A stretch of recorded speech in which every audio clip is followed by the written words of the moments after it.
very good evening, ladies and gentlemen. I'm Ridu Bhandari, and I'd like to welcome each one of you to the launch of SBI Presents ET Now Leaders of Tomorrow, an initiative from the Times Network that has become a springboard of sorts for Indian micro, small and medium enterprises since 2010. Before I give you a little bit of the background of this initiative, I'd like to welcome Mr. K.K. Jalan, Secretary of the Ministry of Micro, Small and Medium Enterprises. We are indeed honored to have you here with us tonight, sir. And I'd also like to welcome all the distinguished guests from India Inc., many of whom have been associated with this property right from its inception, and they've all played a pivotal role in its success. In 2010, we came up with the idea of Leaders of Tomorrow because we at ET Now strongly believe in the potential of the Indian MSME sector. And we wished to make a contribution by bringing some of these innovative stories of companies that work very silently in the background into the mainstream media. And I'm happy to share with you that some of these companies are no longer MSMEs. They've moved on to become much, much bigger. 197 Communications, the parent company of Paytm, has been a shining example of growth. So has Kentaro, so has MB Polyans, and many more such stories from across India. We are joined by many stalwarts of India Inc. today, so we can't let them go without sharing their ideas for India for the next decade. Let's start with our panel discussion tonight, which is going to be on unleashing the potential of Indian MSMEs. And for this discussion, I'd like to welcome on stage Mr. K.K. Jalan, the MSME Secretary, Mr. Rajneesh Kumar, Managing Director, SBI, Mr. Jagdish Khattar, founder of Carnation Auto, Mr. Vineet Nair, founder of Sampark Foundation, and Mr. Ravi Varanasi, Chief of Business Development at the National Stock Exchange. Welcome, gentlemen, and thanks for joining us tonight. It's a stellar panel that we have at the launch of the 5th edition of Leaders of Tomorrow. And Mr. Jalan, congratulations on taking over the MSME Secretaryship recently.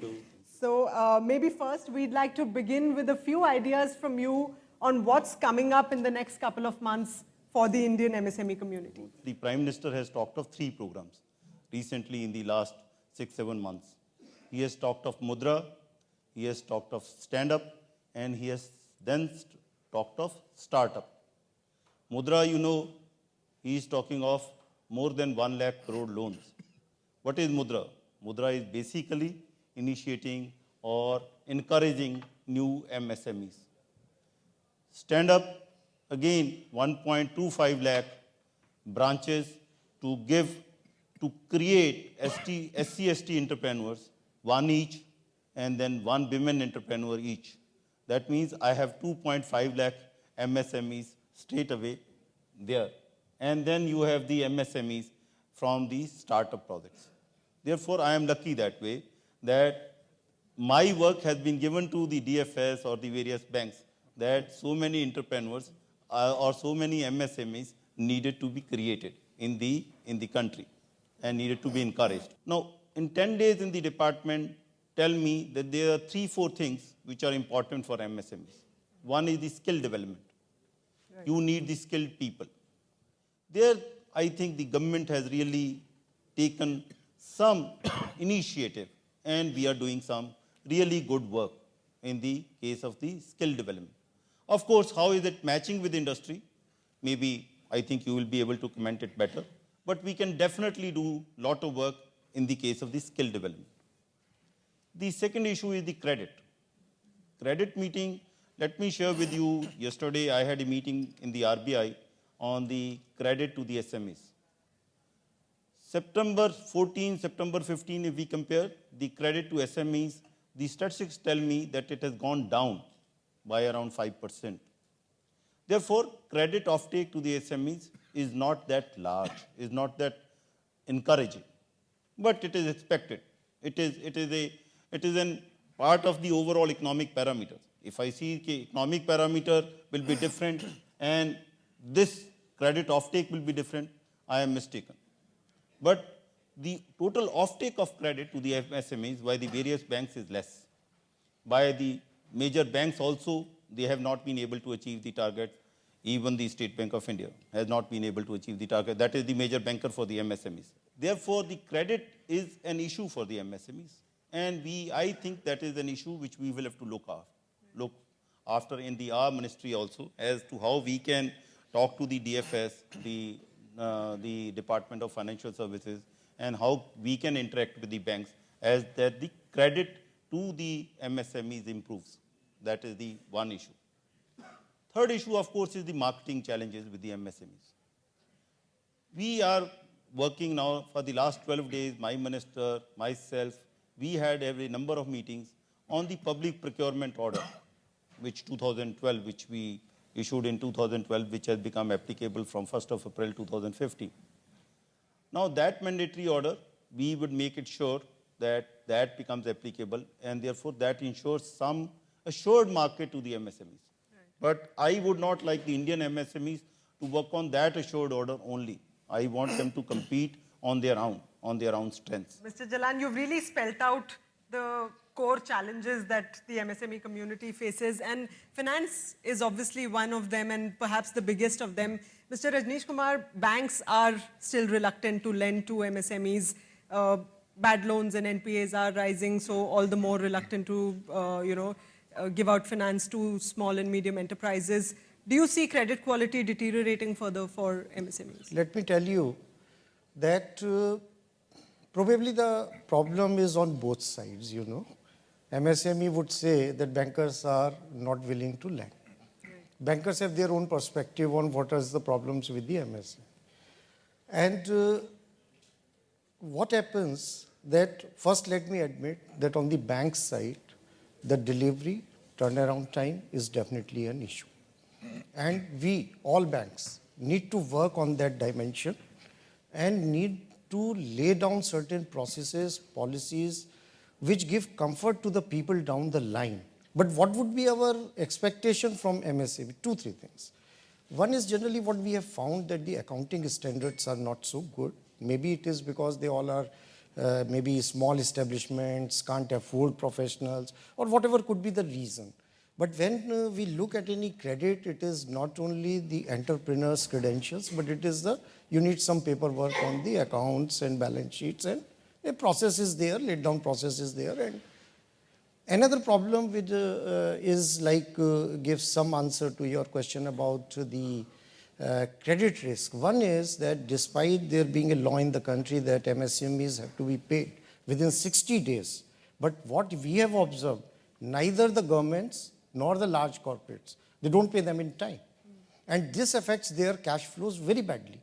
And if today we see the industrial sickness, apart from the technology obsolescence or not able to compete in the market, but one issue is about the cash flow and the delay on the part of the governments as well as the large corporates not paying in time. I see it as a big issue, and all the entrepreneurs are here, they will justify and testify for it. Now, going forward, what is happening, that also I should tell you, that because of the availability of technology, the method for lending to MSME is also undergoing a complete transformation. Supply chain financing has emerged as a big business. Today, like I was discussing with Mr. Khattar just with this thing.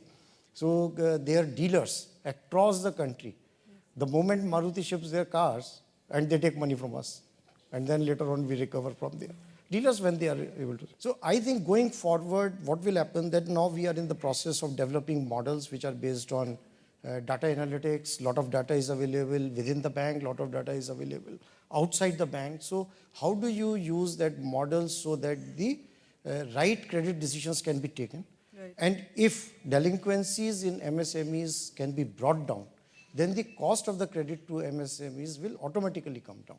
Perhaps the National Stock Exchange sees that value as well, and which is why, Mr. Varanasi, you launched the NSE Emerge platform for trading MSME stocks 4 years ago. But honestly, there haven't been too many takers as yet. What have been your challenges? And in the year 2016, do you see that changing? Do you see a lot more MSMEs joining the NSE Emerge bandwagon? Most SMEs, as Mr. Rajneesh Kumar has mentioned, tend to not keep their books the way they should be. And particularly when you're reaching the market and you are trying to raise capital, you'll have to give the comfort to the investors that the books are in order and there is a business plan and there is a vision of growing the business.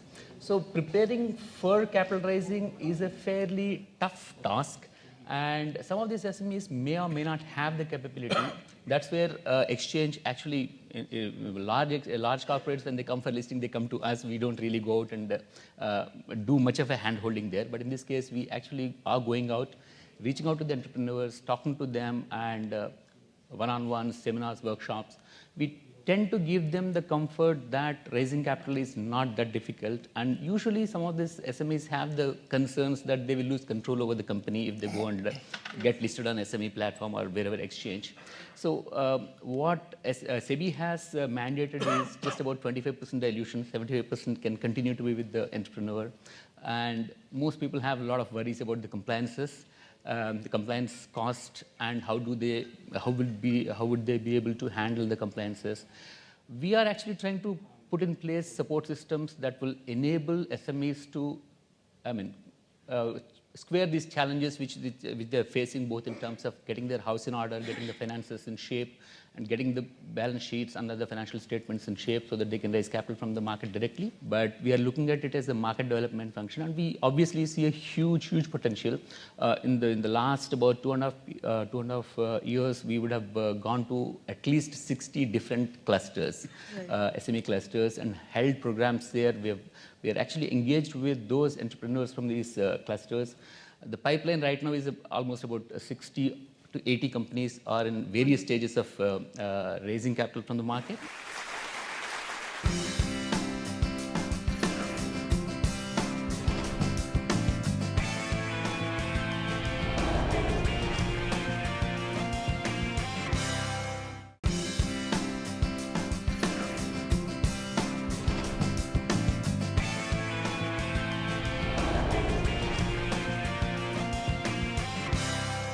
Finance is definitely one of the top challenges. The other one is technology. And I'd like to pull in Mr. Nair at this point. Would you agree that today traditional Indian MSMEs need to be much faster in adopting digital technology? And is the mindset the biggest barrier in adopting technology for a small enterprise? You must understand that what does it take to be a small and medium enterprise? You put in your own cash.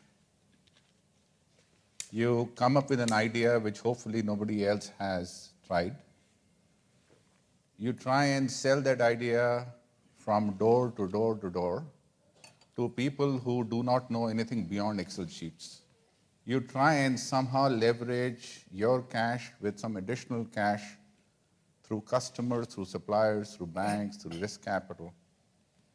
And you try and live a dream of your idea. And that is a risk. And when you join an MSME, when you start a company, you start it because you love the risk. Yes. And everybody around you tell you that risk is bad.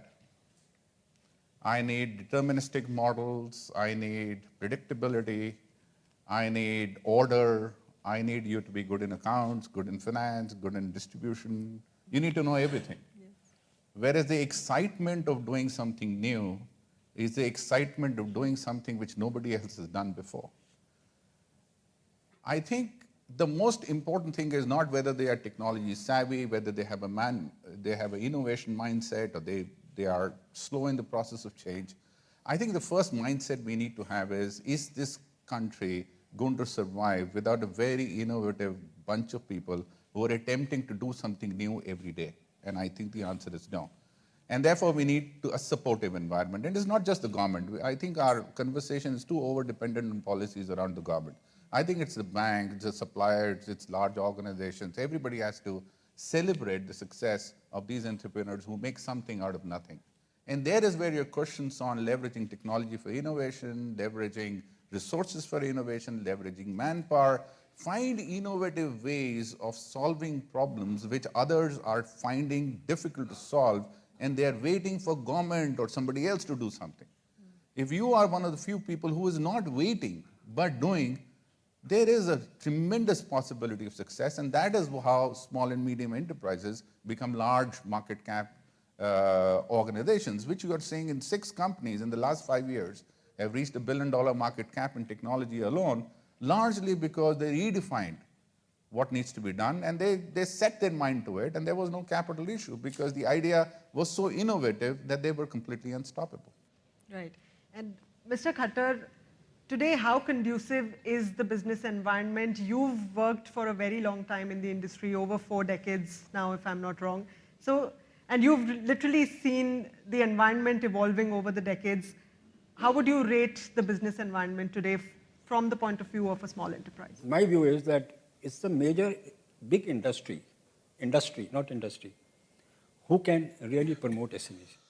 Because they will take care of all the problems that you are talking about. Technology, processes, management, even finance. In Maruti, we never went to the banks for financing. We used to finance and it used to become a part of their cost. And we had a team which used to go to those SMEs because you had tier 1, tier 2, tier 3. You know, that is how you develop. Today, you talk about Sona Group. They started with one group. Motherson Sumi, Mr. Chand Sehgal, started with one. Today, he has 130 units. So, if you go and identify their market is assured as a buyer, which is very important, to expect SMEs, either they'll go to aftermarket, but they'll never be able to go to OEM. OEM have their own criteria. Their equipment must be the same, the raw materials they'll take control of, everything they control of. What they really need is a person with dedication, focus, hard work, and to deliver. And there are support systems from the OEMs because it's in OEM's interest. You know, sometimes you have only one supplier of a component. Right. He can't go wrong. We lose more, he'll lose less.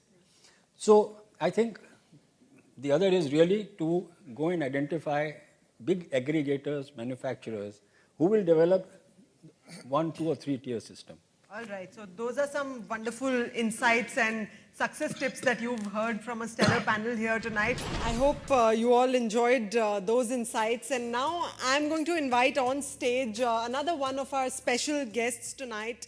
He's someone who's an innovator. He has seen very tough days in entrepreneurship and has really built his business brick by brick. He was a winner at the Leaders of Tomorrow Awards in 2012. For the innovative products his company Kentaro has launched in the consumer durable space. Today, of course, his company is no longer an MSME, but he continues to work for the benefit of the industry as the president of the PhD Chamber of Commerce. So I'm going to request Mr. Mahesh Gupta to please come up and share his entrepreneurial experiences with the MSME community. Well, when we talk of MSMEs, we must understand that as a new entrepreneur, you will begin as MSME. And we just heard that MSME secretary doesn't want us to be MSME, he wants us to become a big one. Certainly, you will grow. If you become a child, and child will learn something, and from child you will become a man, and then you will become a more experienced man, and you will grow. It's a natural process, and this is bound to happen. It has happened to me. I started with $20,000 in the year 1987 after leaving a job from a public sector. I had no money in my hand, but I had one advantage, that I had ideas. And I knew the big public sector I could not have used that idea in the public sector. So I used that idea to start fueling this and converting into business, and that is how it has happened. So one has to have patience, one has to pass through different stages of development of your business. Sometimes may be good times, sometimes may be bad times, but you must understand that MSME is a platform which is, to begin with, is a good platform. Why it is a good platform? Because you are not carrying any load on your head. Your overheads are very, very low. You can think, and you are the person who can convert your ideas into businesses. If you are a bigger organization, you are working as an employee, you may be general manager of a company, of a large public sector undertaking, you may have a brilliant idea, but that brilliant idea can be thrown into a basket, in a waste paper basket. Nobody may look at it. What do you do? Sometimes your idea may get evolved and may get into businesses. But most likely in bigger businesses, it's a bigger baggage and it becomes difficult to do it. Whereas in MSME sector, you are the boss. And you can use your ideas and convert them into business very easily. Number 2, quick decisions. In a larger organizations, it goes through steps to take a decision. And sometimes, suppose you want to have one quotation done on a product, which is new. You may find in a public sector, they are not able to decide what price to quote. Whereas you can sit on a table and in 2 minutes, you will say, okay, this is the rate I'm ready to take. So the quickness of decisions is always there in the MSME sector, which helps you to work out. There are disadvantages as well. The way I look at it, disadvantage is it's very difficult to build an organization. You want to have a talent. The talent won't come to you so easily. I came from IITs. I wanted to have my colleagues equivalent to my stature. But I couldn't find. They said, that even if I go to a B-grade college, I wanted to hire him. When I started my business, they said, why should I come to you? And they won't come to me. So you have to build your organization as an MSME by yourself. And you must understand you cannot get the best talent. And you must understand that you need to skill and train the employees which you hire. And I'm sure I have a confidence that you can train any employee. It's only a question of his attitude being changed overnight. If you can inspire him and if you can train him, then he's part of your asset. And I always believe if you get the best things and they do the job, there's nothing great you have done because they have done the job. But if you take the average people and you boost them up and you take the job, I think you have done a better job than the other people. It's not the money, but it's what you have achieved in the process. Well, I would say that since because of these times, one important thing which I like to highlight at this moment of time, 50 years back, I think, people could make money only if they had money. If you didn't have money, you could forget about doing business. That was the case. Then came a time wherein you could borrow money from the commercial institutions and you can start businesses. But there was one important thing in business which I learned even at my time, was the key was the information, the secrets. If you knew something, where to buy this item, I think you only knew where to buy this item. If there are other people in the industry competing with you, they won't know the item till they will come to know about it. So the information was the secret of business.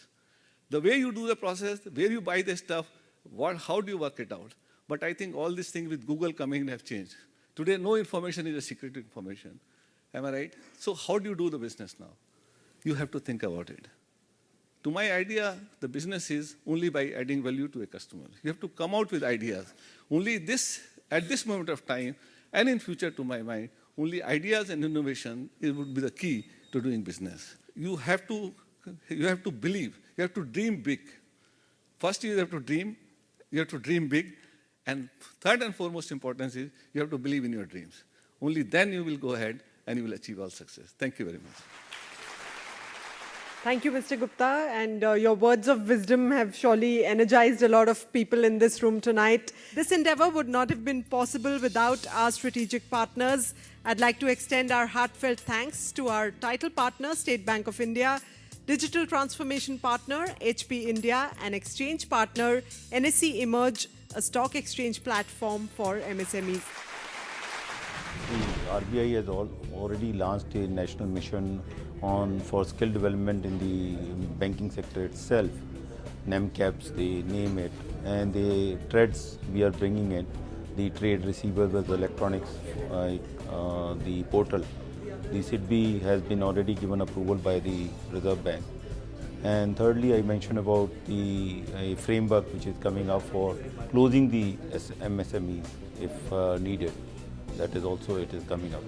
And we are doing a lot of things we have already launched the Aadhaar memorandum. It's a great initiative, and in fact, we believe that SMEs require huge amount of support, and we are willing to put the support, and ET now stepping in with their might is really going to help take this cause to the next level, and then take to the SMEs and then make them understand their own potential so that they can realize their potential and become bigger companies and better performing companies and contribute to the economy as a whole. I think it's a very good initiative. You know, we really need more platforms where the SMEs can come, they can listen, they can ask questions.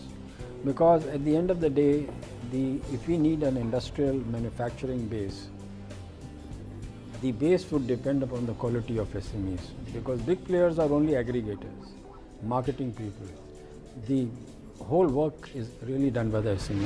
What MSME does need is ease of doing business. That is one of the issues. Everybody loves to have lower taxes. MSME is no exception, I am no exception. So whenever there is a budget, first thing, and they say people what they want to look at is that whether the taxes have come down or not. Because they also play a very critical role in promoting the growth, and everybody is looking at GST because that provides a very large common market. India is such a large country, and if GST maybe not in budget session or as and when it gets passed, I feel that it is going to be a game changer for a country like India.